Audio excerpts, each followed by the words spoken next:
You made a decision last week that you still can't fully explain. Maybe you walked away from something good for no reason you could name. Maybe you reacted to someone with an intensity that surprised even you. Maybe you keep finding yourself in the same situation. Different people, different place, same feeling. And some part of you is starting to wonder if this is a coincidence or a pattern. It isn't a coincidence. Most people believe they are in charge of their lives. They think their choices are made consciously, deliberately, rationally. But neuroscience tells a very different story. Research consistently shows that the vast majority of your daily behavior, some estimates place it as high as 95%, is not driven by your conscious mind at all. It's driven by something operating underneath it, something faster, older, and far more influential than the thinking mind you identify with. This video is about that something, and more specifically, it's about the signs that it's already running your life. Before we get into the signs, one thing needs to be clear. The subconscious mind is not a mystical concept. It's not a metaphor. It's a functional system, a vast processing network that handles everything your conscious mind doesn't have the bandwidth to manage. It stores your patterns, your emotional memories, your learned responses, your deepest beliefs about who you are and what you deserve. And it runs continuously in the background, shaping every perception and reaction you have before your conscious awareness even gets involved. The problem isn't that you have a subconscious. Everyone does. The problem is when it's been programmed by experiences you never chose, and you're still living by rules you never agreed to. Here are 7 signs that's exactly what's happening. Sign 1. You keep attracting the same type of person. You've had this experience. The relationship looks different on the surface. Different name, different face, different circumstances. But the dynamic is identical. The same emotional push and pull. The same feeling of walking on eggshells or being invisible or never quite feeling chosen. If this pattern has repeated more than twice in your life, it is not bad luck. Your subconscious holds a template built from your earliest relationships of what love and connection are supposed to feel like. Even when that template is painful, it feels familiar. And the subconscious mind doesn't distinguish between what is good for you and what it recognizes. It moves toward what it knows.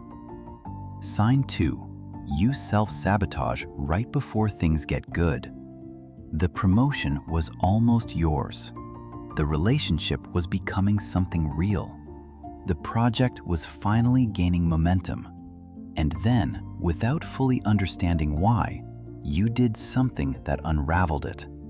You picked a fight, you disappeared, you stopped showing up. Psychologists call this pattern upper limiting. The subconscious has a ceiling for how much success, love, or happiness it believes you are allowed to experience. When you approach that ceiling, it pulls you back down to familiar ground. Not because you want to fail, because some deep part of you doesn't fully believe you're allowed to succeed. Sign 3. Your emotional reactions are disproportionate to the situation. Someone cancels plans and you feel abandoned. Someone gives mild criticism and it feels like an attack. Someone goes quiet and your entire nervous system activates. When a reaction is significantly larger than the situation warrants, it is almost never about the present moment. It's about a memory the present moment triggered, a wound that never fully closed, a story that never fully resolved. Your subconscious doesn't experience time the way your conscious mind does.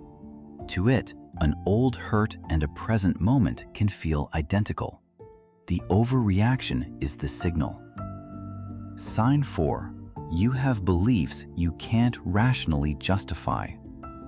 You believe you're fundamentally different from other people. You believe that good things don't last. You believe that being needed is the same as being loved. You believe that wanting too much is dangerous. When you examine these beliefs directly, you can't quite defend them. They don't hold up under scrutiny, but they still drive your behavior every day. These are subconscious programs, usually installed in childhood, that operate below the level of rational thought. You didn't choose them, but until you identify them, you will keep living as if you did. Sign 5. You are chronically drawn to what doesn't serve you. You know the habit is hurting you. You understand intellectually that the situation is unhealthy. You've made the decision to change more than once, and yet you return to the person, the pattern, the behavior, with a pull you can't quite name. This is the subconscious operating in direct conflict with your conscious intentions. The conscious mind sets goals. The subconscious runs programs. When those two are misaligned, the program wins almost every time. Willpower alone cannot override a deeply wired subconscious pattern. This is not weakness. This is neuroscience.